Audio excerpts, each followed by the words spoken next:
અરજ સ્વીકારી અને કાર્યકર્તાઓની વચ્ચે આપણે એમનું અભિવાદન કરવાનો મોકો આપણને આપ્યો. હું આદરણીય નરેન્દ્રભાઈને જ વિનંતી કરું કે સૌ કાર્યકર્તાઓ, આ બાજુ પણ કાર્યકર્તાઓ છે, આમ પણ કાર્યકર્તાઓ છે, મંડપ આપે છે. આજે ટૂંકો પડ્યો છે આપણા સપૂત એવા નરેન્દ્રભાઈને આવકારવા માટે આપ સૌને પણ અભિનંદન આપું છું. નરેન્દ્રભાઈને સીધી વિનંતી કરું છું, આવો આપને સૌને કાર્યકર્તાઓને ગુજરાતની જનતાને અહીંથી માર્ગદર્શન કરે આદરણીય નરેન્દ્રભાઈ મોદી સાહેબ.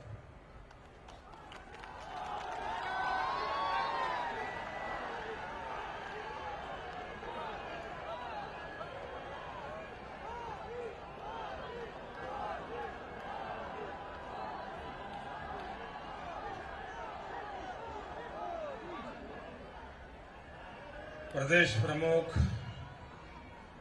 श्रीमान जीतुभाई, गुजरातना मुख्यमंत्री श्री विजयभाई, उपमुख्यमंत्री श्री नितिनभाई,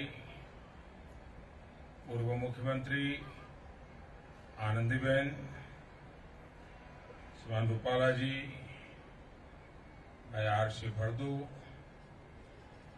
मंच पर उपस्थित सभी महानुभाव, भाइयों और बहनों,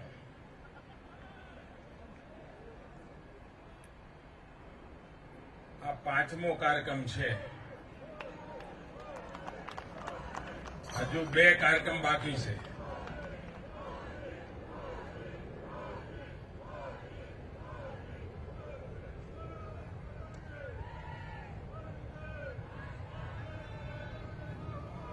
आप सौ आटली मोटी संख्या में અહીં આવ્યા. મને આપ સૌને મળવાની જે તક મળી એ બદલ હું શહેર ભારતીય જનતા પાર્ટીનો આભાર માનું છું. અને આપ સૌ પણ આટલી મોટી સંખ્યામાં પધાર્યા.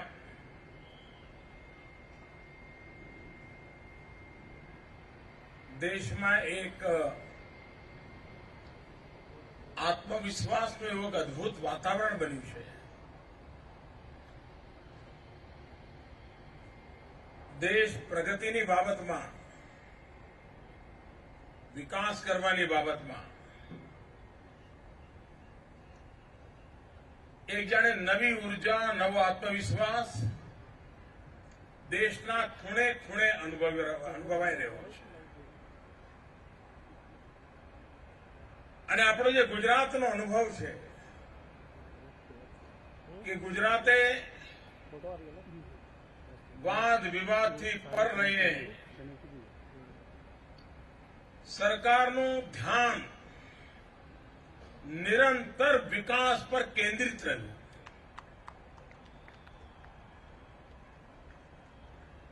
જ્યારે કેશુભાઈના નેતૃત્વમાં આપણે કામ કરતા હતા ત્યારે કહો,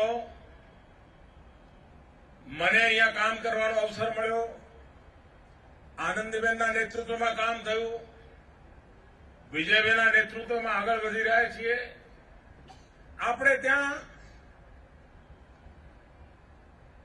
એક એવી અનોખી છાપ ઉભી કરી છે અને આખા દેશમાં આ બાબતે એક કેડી કંડારી છે.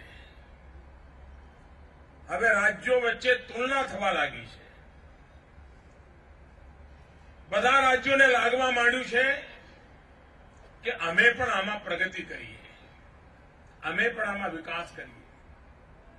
એક સ્પર્ધાનું વાતાવરણ બન્યું છે. આપણા દેશમાં નહીં તો સ્પર્ધા દ્વારા કોઈ નિર્ણય કરવો એ કોઈ કલ્પના ન કરી શકે. સ્માર્ટ સિટીની આખી કલ્પના, એમાં આપણે ચેલેન્જિંગ રૂટ પર ગયા. શહેરોને કહ્યું કે આટલી આટલી ચીજો તમે પૂર્ણ કરો, એમાં તમે માર્ક મેળવો, થર્ડ પાર્ટી એનું મૂલ્યાંકન થશે અને એમાંથી જે આગળ આવતા જશે એમ સ્માર્ટ સિટી માટે એમને ભારત સરકાર તરફથી મદદ મળશે અને નિશ્ચિત યોજનાપૂર્વક કામો થશે. આવું કોઈ કરે તો શાયદ રાજકારણમાં એને કોઈ સ્વીકારે નહીં. રાજકીય દબાણથી જ ના આટલા અમને આપી દો, અમારે ત્યાં અમે ખર્ચો કરીશું, અમારી તાકાત છે, તમે ચિંતા ના કરતા. અને લગભગ રાજકીય હિસાબ કિતાબથી જ નિર્ણયો થતા. પહેલી વાર એવું બન્યું છે કે આપણે ચેલેન્જિંગ રૂટ પર થર્ડ પાર્ટી ઇવેલ્યુશન દ્વારા સમગ્ર દેશને ગયું આવો મેદાનમાં. જ્યારે પહેલી વાર આનો સર્વે ચાલતો હતો પહેલા તબક્કામાં, તો બનારસનો નંબર ન લાગ્યો. બનારસ વાળાને એમ થયું હશે કે પ્રધાનમંત્રી અમારે ત્યાંથી જે મેળ પડી જશે, ના પડ્યો.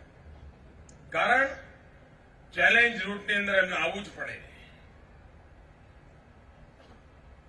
સદનસીબે ગુજરાતના ઘણા બધા શહેરો આ ચેલેન્જ રૂટમાં સફળ થતા ગયા છે. આ નાની સૂની બાબત નથી.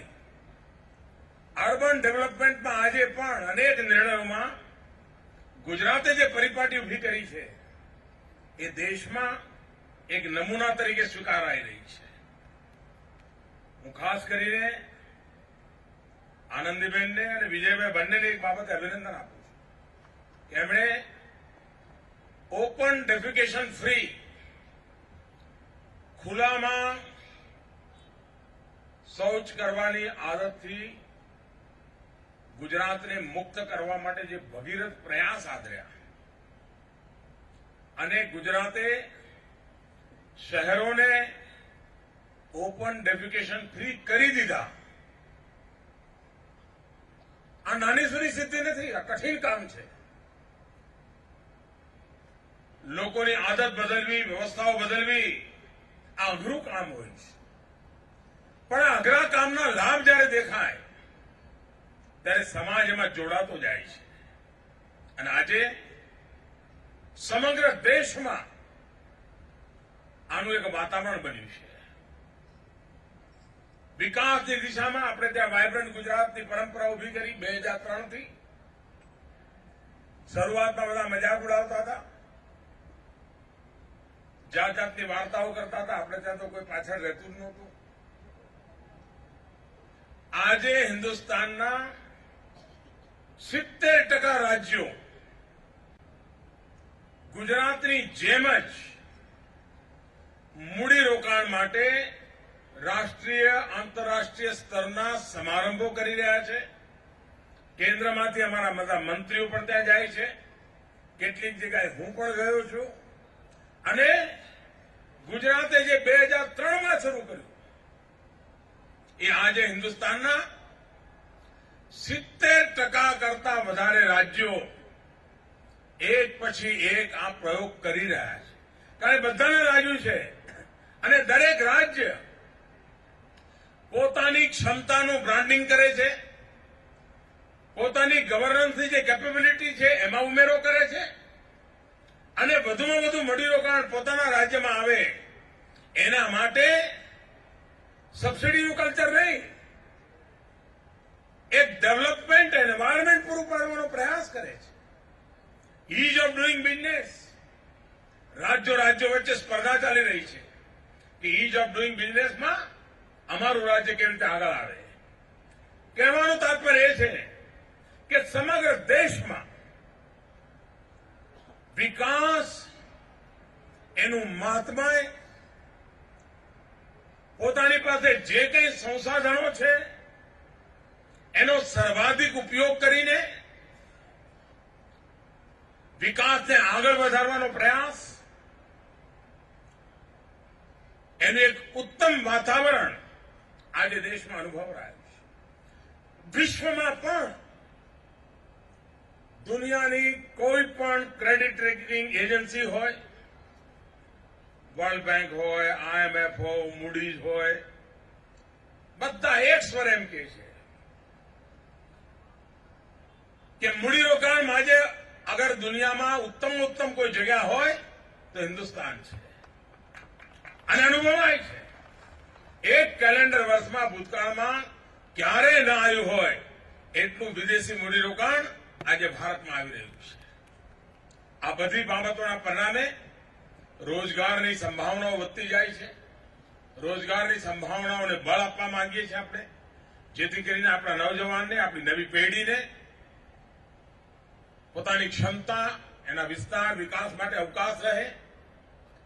અને ગુજરાતમાં જે આપણે યાત્રા આરંભ કરી, જેના કેન્દ્રમાં માત્ર ને માત્ર વિકાસ, આજે દેશમાં પણ આ વિકાસનું વાતાવરણ બની રહ્યું છે અને જેનો લાભ આવનારી પેઢીઓને મળતો રહેવાનો છે, લાંબા ગાળા સુધી મળતો રહેવાનો છે.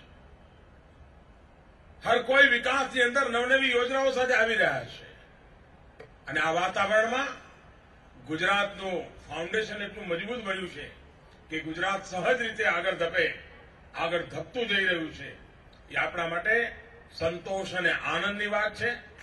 હું ફરી એકવાર આપ સૌ કાર્યકર્તાઓને આટલી મોટી સંખ્યામાં આવ્યા, આપને સૌને મને મળવાની તક આપી એ બદલ આપ સૌનો આભાર માનું છું.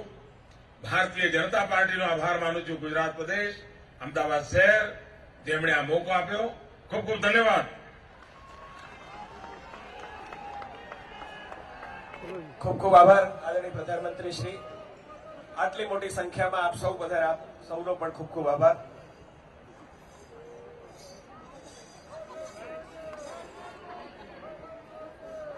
Thank you.